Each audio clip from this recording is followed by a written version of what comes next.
오늘 사순절 5번째 주일, 그것들을 버린 이유라는 제목으로 말씀을 증거하겠습니다. 현대 사회에서 마케팅의 중요성은 날로 제고되고 있습니다. 개인이나 기업이나 마케팅을 통해서 이익이 더 증가가 된다고 합니다. 마케팅이라고 하는 것은 저도 잘은 모릅니다만은 이런 거죠. 어떤 분이 치킨집을 하나 오픈하게 됐습니다. 그러면 그 치킨집이 성공하기 위해서는 다른 치킨집하고 뭔가 차별화가 되어 있어야 하고 그것을 알릴 수 있어야 된다는 거예요. 예를 들어 우리 닭은 친환경 닭이다라든지 우리는 기름을 좋은 걸로 튀긴다라든지 아니면 우리는 다른 데보다 값이 싸다라든지 뭔가 다른 데와의 다른 점, 강점, 차별성 이런 것들을 홍보해야 그 기업이 또 그 개인이 잘 된다는 거예요. 개인도 마찬가지입니다. 나는 이런 것들을 잘합니다. 나는 다른 사람과 비교했을 때 이런 차별성을 가지고 있습니다. 이렇게 자기소개서를 써야 회사에서 그런 사람들을 뽑지 않겠습니까? 옛날에 그런 말이 있었잖아요. 피할 것은 피하고 알릴 것은 알려라. 그런 세상이 되었습니다. 오늘 빌립보서 3장을 읽어보니까 바울이 자기 PR을 하고 있습니다. 일종의 자랑인데요. 그가 자랑하는 건 모두 6가지나 됩니다. 첫 번째 자랑, 나는 8일 만에 할례를 받았습니다. 자랑할 만한 겁니다. 그의 부모가 얼마나 믿음이 좋은 사람이었으면 핏덩어리 난치 8일만 된 애를 갖다가 할례를 줬겠어요? 자랑할 만한 것이었어요. 두 번째 자랑, 나는 베냐민 지파입니다. 사실 바울이 활동할 땐 거의 유다 지파밖에 남지는 않았는데 베냐민 지파 혈통을 이어오고 있었다는 거 자랑할 만한 겁니다. 세 번째 자랑, 히브리인 중에 히브리인입니다. 예수님 당시, 바울 당시에 유대인들은 디아스포라로 흩어져서 살았습니다. 그러다 보니까 혼혈이 많았어요. 그런데 바울은 자기는 혈통적으로 히브리인 중에 히브리인이다라는 거예요. 자랑할 만한 거죠. 네 번째는 뭐죠? 바리새파 사람이라는 겁니다. 그만큼 율법 공부에 최선을 다했고 실제로 바울은 가말리엘 학파에서 최고의 율법 공부를 했던 학자 출신입니다. 바리새인 출신이에요. 다섯 번째, 나는 유대교에 충성했다. 나만큼 충성한 사람이 있으면 나와봐라. 마지막 여섯 번째는 뭐냐면 나는 율법 준수에 있어서는 흠 잡을 데가 없을 만큼 거의 나는 완벽한 삶을 살았다. 이게 바울의 자랑입니다. 앞에 세 가지는 선천적으로 얻은 겁니다. 뒤에 세 가지는 후천적으로 본인이 노력해서 얻은 겁니다. 무슨 말이냐? 선천적으로나 후천적으로나 다른 사람이 볼 때 자랑할 만한 사람이고 굉장한 사람이고 능력이 있는 사람이다. 바울이 지금 자기 자신을 이렇게 소개하고 있습니다. 전에도 얘기한 적이 있는데 여러분 금수저, 흙수저 이런 얘기 있지 않았습니까? 날 때부터 금수저다 이렇게 말해도 지나치지 않은 사람이 바로 바울입니다. 근데 저는 이 금수저, 흙수저 좀 마음에 안 들어요. 젊은이들한테 태어날 때부터 너는 흙수저야. 운명적으로 그렇게 너는 태어났어. 이렇게 말하는 건 옳지 않은 것 같습니다. 어떤 분이 그러더라고요. 20대라고 하는 시절이 우리나라 지난 역사 가운데 좋은 적이 언제 있었냐. 일제 치하 때 20대는 일본 전쟁에다 강제징용으로 끌려나갔고 6.25 사변 때는 어땠습니까? 또 전쟁하느라고 다 죽었고 전후 세대는 찢어지게 가난했고 도대체 20대가 화려하고 좋을 때가 언제 있었냐. 지금만 나쁜 것처럼 말하는 건 옳은 게 아니다. 젊은이들에게 도전할 수 있게 해주고 그냥 이렇게 성공할 수 있도록 애쓰게 만들어줘야지. 아니 처음부터 그냥 이 프레임을 딱 씌워서 너는 흙수저, 그러니까 흙수저로 살아 이렇게 하는 것은 옳지 않다. 이렇게 얘기하는 기사를 본 적이 있어요. 맞는 얘기입니다. 어쨌든 바울은요, 굉장한 흙수저가 아니라 금수저 출신이었던 게 분명합니다. 그런데 본문을 조금 더 읽어 나가면 우리는 당황스러운 장면을 맞이할 수밖에 없습니다. 바울이 이런 말을 합니다. 7절이에요. 같이 봉독해 볼까요? 시작. 나는 내게 이루었던 것은 무엇이든지 그리스도 때문에 해로운 것으로 여기게 되었습니다. 앞에서 말한 자기 자랑 6가지, 그것이 본인에게 이롭다고 생각해서 그것을 추구하며 지금까지 살아왔는데, 이제는 그것을 어떻게 한다고요? 해로운 것으로 생각한다는 거예요. 해로운 것으로. 8절은 더 심각하죠. 이런 것들을 다 내가 배설물로 여긴다. 이건 너무 심각한 표현 아닙니까? 성도 여러분, 이걸 왜 버리죠? 어떻게 얻은 건데? 남들은 못 가진 것들인데 이거를 애써서 그동안 바울이 얻고 갖고 누리고 있었던 건데, 이거를 왜 다 해롭게 여기고 배설물로 여기고 이거를 다 갖다 버리겠다, 쓰레기 취급하겠다, 왜 이런 이야기를 바울이 하고 있는 것일까요? 무념무상, 무소유, 여기에 빠진 겁니까? 너무 오래 갖고 있다 보니까 실증이 나가지고 버리겠다 뭐 이런 겁니까? 그런 건 아닙니다. 바울이 자기 평생 노력해서 얻은 것들을 한순간에 다 버리겠다라고 말한 이유는 바로 그가 가지고 있는 가치관이 달라졌기 때문입니다. 예전에는 그게 좋은 거라고 생각했어요. 그게 본인에게 이롭다라고 생각했어요. 그런데 어떤 사건을 경험하고 난 다음에 그것이 완전히 바뀐 겁니다. 과거 바울은 예수님을 몹시도 싫어했습니다. 예수님을 누구로 생각했냐면 이단 중의 괴수로 생각했습니다. 예수를 믿는 자들은 그 패거리로 생각했고 이 세상에서 없어져야 할 존재라고 생각했습니다. 하나님이 그걸 기뻐할 거라고 생각했어요. 오죽했으면 스스로 자처해가지고 예루살렘에서 다마스커스까지 얼마나 먼 거리입니까? 예수 믿는 사람들을 체포해 오기 위해서 자처했던 사람, 원정길에 나섰던 사람입니다. 그런데 그 길을 가다가 부활하신 예수님을 만났습니다. 하늘에서 소리가 들렸죠. 바울아 바울아, 사울아 사울아, 네가 나를 왜 박해하느냐. 딱 들어도 하나님 음성이에요. 제가 언제 박해했습니까? 누구십니까? 그때 하늘에서 나는 네가 핍박하는 예수다. 네가 지금 잡아 죽이려고 하는 그리스도인들을 핍박하는 것이 결국 나를 핍박하는 거다. 바울은 거기서 완전히 깨져버렸습니다. 전에는 예수가 이단의 괴수로 생각했는데 그 경험을 통해서 예수가 하나님의 아들이라고 하는 것을 알게 된 것이죠.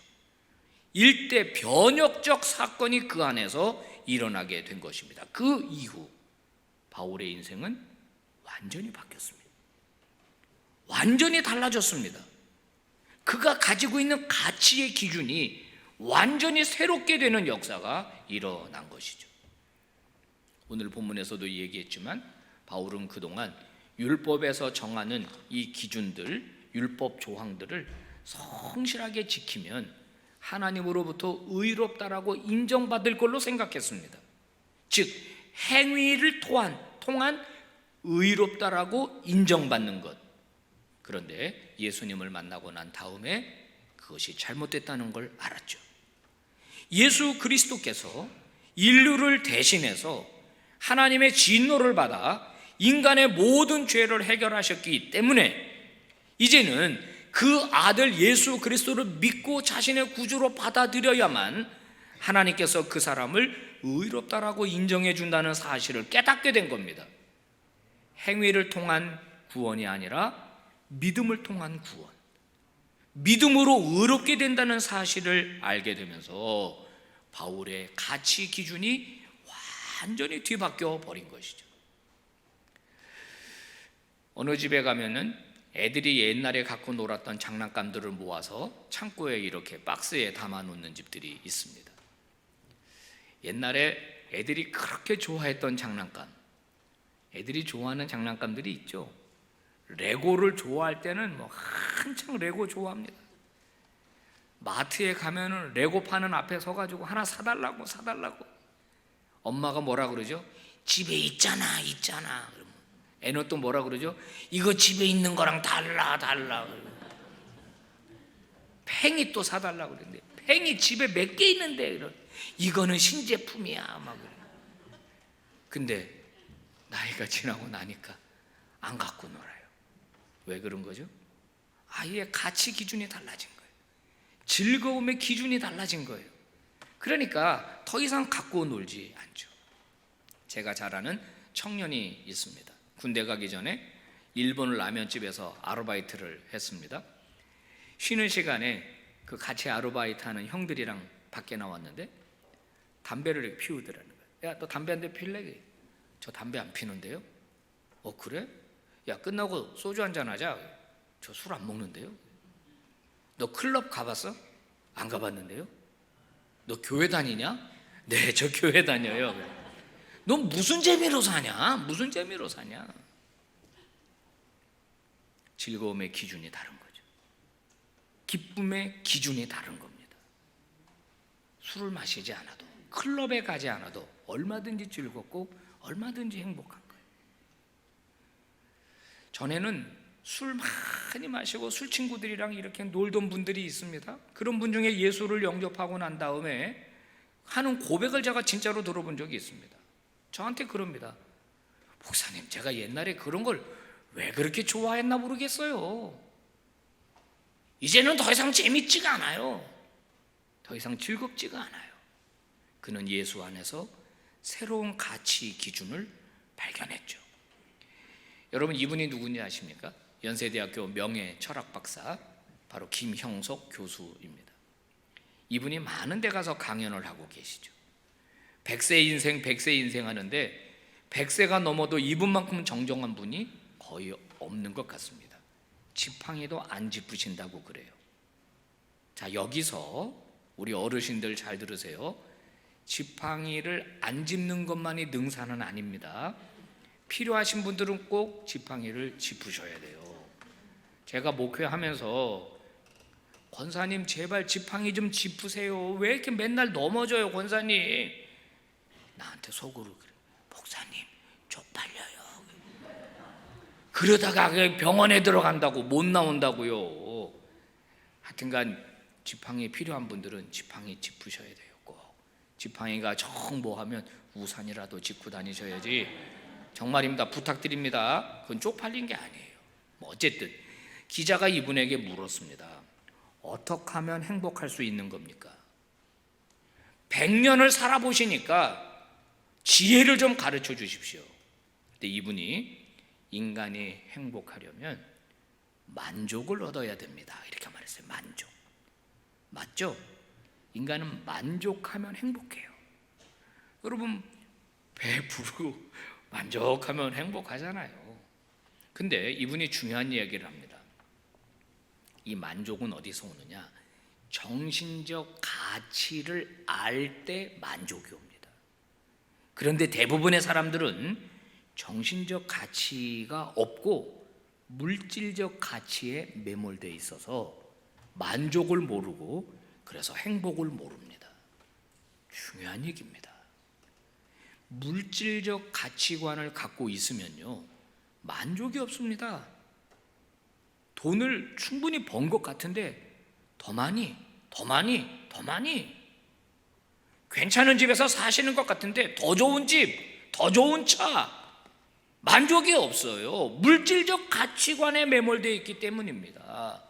정신적 가치, 즉 신앙적 가치가 무엇인지 알 때에야 비로소 성경에 말하는 자족의 비밀, 바울이 말하잖아요. 나는 풍부에 처할 줄도 알고 비천에 처할 줄도 알아. 일체의 비결을 배웠노라.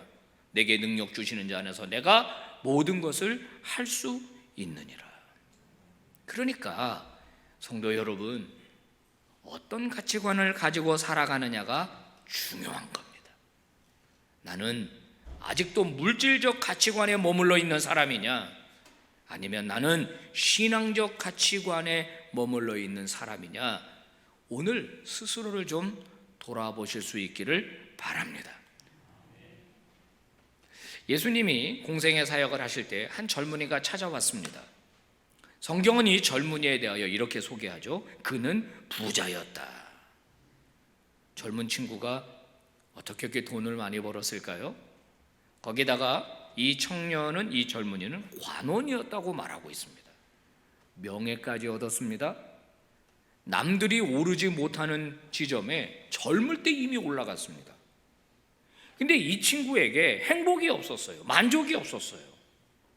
예수님을 찾아와서 한 질문을 보면 압니다. 선생님, 어떻게 해야 영생을 얻을 수 있겠습니까? 영생, 구원에 관한 문제입니다. 본인이 돈도 가져봤고 명예도 가져봤고 그리고 율법도 준수해 봤는데 구원에 확신이 없는 거예요. 그러니까 예수님께 와서 물은 거예요. 예수님, 어떻게 하면 영생을 얻을 수 있겠습니까? 예수님이 그 친구에게 이렇게 대답했습니다. 네 소유를 다 팔아라. 그리고 가난한 사람들에게 다 나눠줘라. 그리고 너는 나를 따라오너라. 물론 이 젊은이와 앞에 나눈 대화가 좀 있습니다만은 예수님이 결론적으로 이 얘기를 던졌습니다. 이 젊은이의 반응이 어땠을까요? 여러분 성경을 아시죠? 이 청년은 근심하기 시작합니다. 근심하는 이유가 뭐죠? 돈이 너무 많았던 거예요. 이걸 어떻게 모은 건데 이걸 다 팔아? 이걸 내가 어떻게 모은 건데 이걸 다 포기해? 못하겠다는 거예요. 그리고 그는 예수님을 떠났습니다. 떠난 젊은이를 향해서 예수님이 야, 잠깐만 가지마. 미안해, 내가 너무 심하게 요구했지. 얼마 정도 팔 수 있는데, 네 재산 중에 얼마 정도 가난한 사람들에게 나눠줄 수 있는데 이렇게 타협하지 않으셨어요. 그냥 가게 내버려 뒀습니다. 그리고 제자들에게 이렇게 말씀하셨죠. 부자가 천국에 들어가는 건 심히 어려운 것이다.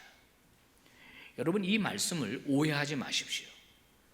그리스도인이면 모두 다 가난해지라는 말이 아닙니다. 부자는 다 나쁜 사람이며 부자가 되려고 하면 안 된다라는 교훈을 주시려는 게 아니라 인간이 가지고 있는 이 부자 되려고 하는, 즉 이 물질에 대한 가치관을 경고하신 거죠. 이 청년을 지배하고 있었던 우상이 바로 물질이었던 겁니다. 그는 판단 기준, 그의 삶에 영향을 끼치는 것, 물질이었던 거예요. 주님은 그걸 포기하라는 겁니다. 네가 나에게 영생을 물어보지만 너는 결국 물질주의에 매몰되어 있는 거 아니냐, 그리고 거기에 휩싸여서 살아가고 있는 거 아니냐. 그 물질의 신을, 만모니즘을 과감하게 내 인생에서 떠나보내라. 그래야 네가 참 구원을 얻을 수 있다. 이 말씀을 하신 겁니다. 구원이라고 하는 것은 내가 가지고 있는 수많은 것들 중에 하나 더 추가하는 게 아닙니다.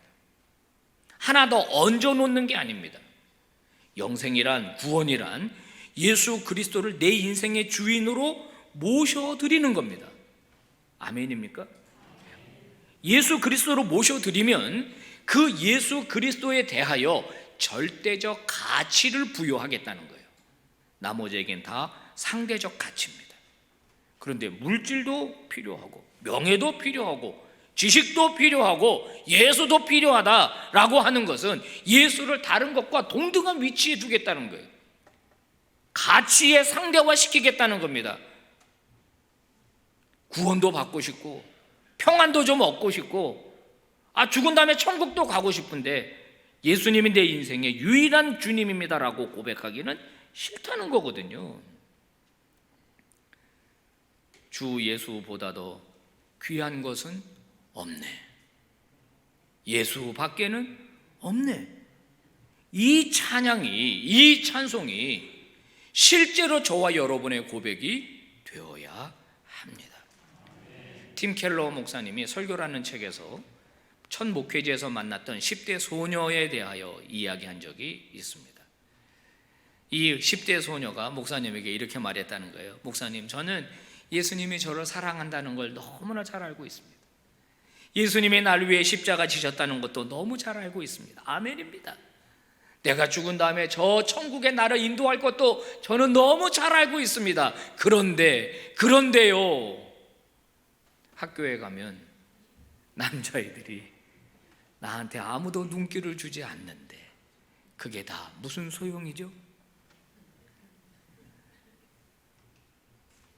여러분들 중에서는 아직 어리니까요, 아직 애기잖아요, 10대 때는 다 그렇죠. 그래요? 만약에 20대가 됐는데 40이 되고 50이 되고 60이 됐는데도 예수 말고 다른 게 더 귀하게 여겨진다면, 다른 게 더 소중하게 여겨진다면 그때는 어떡하죠? 여전히 예수가 내 마음의 중심에 있는 것이 아니라 내 마음의 중심에는 다른 게 있고 예수님이 같이 상대화되어 있는 존재로 내 인생에 계속 신앙적 액세서리로 남아있다면 여러분, 그때는 어떻게 하죠? 바울은 모든 것을 버리고 예수를 선택했습니다. 전에는 귀하게 여겼던 것들 다 해로운 것으로 여기고 예수를 선택했습니다. 예수를 선택하니까 핍박이 왔어요. 그래도 예수를 버리지 않았습니다. 예수를 선택했는데 곤고해졌어요. 가난해졌어요. 생명의 위협이 왔어요. 그런데도 예수를 포기하지 않았습니다. 그렇다면 그 선택은 그가 무엇을 가장 소중하게 생각하는지를 우리에게 보여주는 거죠. 성도 여러분, 우리는 뭐가 중요합니까? 무엇을 잡으려고 살아가고 있습니까? 내 인생에 가장 소중한 것은 무엇입니까? 오늘 하나님께서 이 성경 말씀을 통해서 우리에게 던져주시는 메시지가 있습니다. 바로 네가 가지고 있는 가치관을 다 허물어뜨려야 한다. 너 다시 세워야 한다. 예수 중심, 복음 중심, 십자가 중심으로 다시 재편해야 된다. 네 인생을 더 이상 너를 위해 살지 말고 나를 위해 십자가 지신 예수 그리스도, 그분을 위해서 살아라. 돈을 벌어도 그분을 위해서 벌어라. 결혼을 하고 연애를 해도 무슨 일을 하든지 먹든지 마시든지 다 하나님의 영광을 위하여 하라. 이것이 오늘 주님이 우리에게 주시는 메시지입니다. 사랑하는 성도 여러분, 오늘 이 말씀을 통해서 정말로 저와 여러분의 내면의 가치 기준들이 다시 다 재편되기를 바랍니다. 그리고 오늘 바울이 했던 이 고백이 저와 여러분의 고백이 되기를 주님의 이름으로 축복합니다. 같이 봉독합니다. 시작. 내 주 예수 그리스도를 아는 지식이 가장 고귀함으로 나는 그 밖의 모든 것을 해로 여깁니다. 나는 그리스도 때문에 모든 것을 잃었고 그 모든 것을 오물로 여깁니다. 나는 그리스도를 얻고 그리스도 안에 있는 사람으로 인정받으려고 합니다. 아멘. 아멘. 기도하겠습니다. 하나님 아버지, 감사합니다. 오늘 저희들의 삶을 지탱했던 잘못된 것들을 다 무너뜨리려고 합니다. 예수보다 더 귀하게 생각했던 것, 예수보다 더 소중하게 생각했던 것 다 내려놓고자 합니다. 우리 마음에 변혁이 일어나게 하여 주시옵소서. 새롭게 만들어 주시옵소서. 예수보다 더 귀한 것은 없습니다. 내 인생의 최고는 예수 그리스도입니다.